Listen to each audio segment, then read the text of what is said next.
இயேசு கிறிஸ்துவில் எனக்கு பிரியமான சகோதர சகோதரிகளே, இன்றைக்கு சனிக்கிழமை நமக்கு திருஅவை கொடுத்திருக்கிற நற்செய்தி யோவான் நற்செய்தி அதிகாரம் 11 இறை வார்த்தைகள் 45 முதல் 57 முடிய. இந்த பகுதியில் பார்க்கின்ற பொழுது யூதர்கள் சிலர் இயேசுவை நம்புகின்ற ஒரு செய்தியை பார்க்கின்றோம். அதாவது லாசரை இயேசு உயிர்த்தெழச் செய்கின்றார். அந்த உயிர்த்தெழுதலை பார்த்த பல யூதர்கள் இயேசுவின் நம்பிக்கை கொள்ளுகின்றார்கள். ஆனால் அவர்களுள் சிலர் என்ன செய்கின்றார்கள்? பரிசேயரிடம் சென்று சொல்லுகின்றார்கள். அப்போ அதை கேட்ட தலைமை குருக்களுக்கும் பரிசேயருக்கும் ஒரு பயம் வருது. உடனே அவங்க தலைமை சங்கத்தை கூட்டுறாங்க. இப்போ இதுக்கு முன்னாடி நம்ம பார்த்தோம், யூதர்கள் பலர் அந்த நிகழ்வை பார்த்தார்கள். ஆனால் பார்த்த இடத்திலேயே பிளவு ஏற்பட்டிருக்கிறது. அதான் ஆண்டவர் சொன்னார்லவா, நான் பிளவை ஏற்படுத்தவே வந்தேன். அதாவது ஒரு கூட்டத்தினர் நம்பினர், ஒரு கூட்டத்தினர் நம்பிக்கை கொள்ளவில்லை. மாறாக இவரை எப்படி ஒழித்து விடலாம் என்று எண்ணினார்கள். ஆக இந்த பிளவு நம்முடைய குடும்பங்களிலும் பல நேரங்களில் இருப்பது உண்டு. ஒருவேளை பெற்றோர்கள் கடவுள் நம்பிக்கை உள்ளவர்களாக இருப்பார்கள், பிள்ளைகள் கடவுள் நம்பிக்கை அற்றவர்களாக இருப்பார்கள். ஆனா இந்த பிள்ளைகள் கடவுள் நம்பிக்கை இல்லாத சூழல்ல பெற்றோருக்கு ஒரு பயம் வரும்.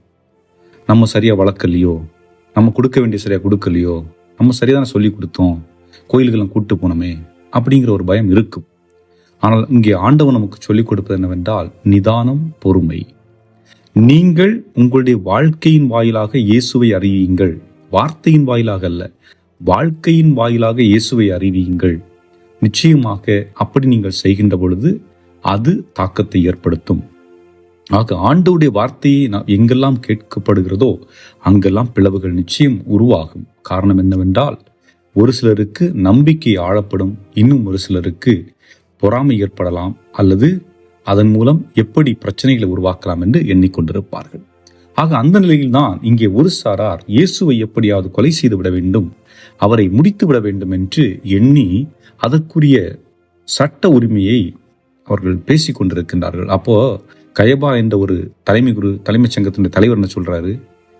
எல்லாரும் அவரால் துன்பப்படுறது பதிலா அவர் மட்டுமே முடிச்சு விட்டா எப்படி?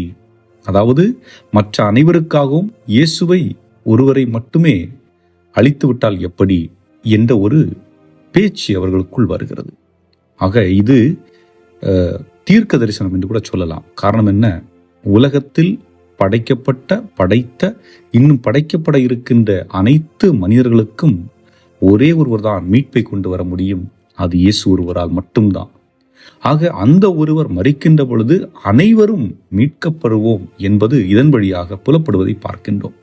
அவர்கள் இயேசுவை கொல்ல நினைத்தாலும் ஆனால் அங்கே கடவுளுடைய திட்டம் அதன் வழியாக நிறைவேறுவதையும் நாம் பார்க்கின்றோம் இந்த நற்செய்தியின் வழியாக. அடுத்ததாக பார்க்கின்ற பொழுது நிக்கோதேமுஸ் மட்டும்தான் இயேசுவை மறைமுகமாக வந்து சந்தித்து செல்வதை பார்க்கின்றோம். அதாவது இயேசு கொடுக்கின்ற செய்தி என்னவென்றால், பயப்படாதீர்கள், உண்மை உரைக்கச் சொல்லுங்கள், உண்மையை பொதுவில் சொல்லுங்கள்.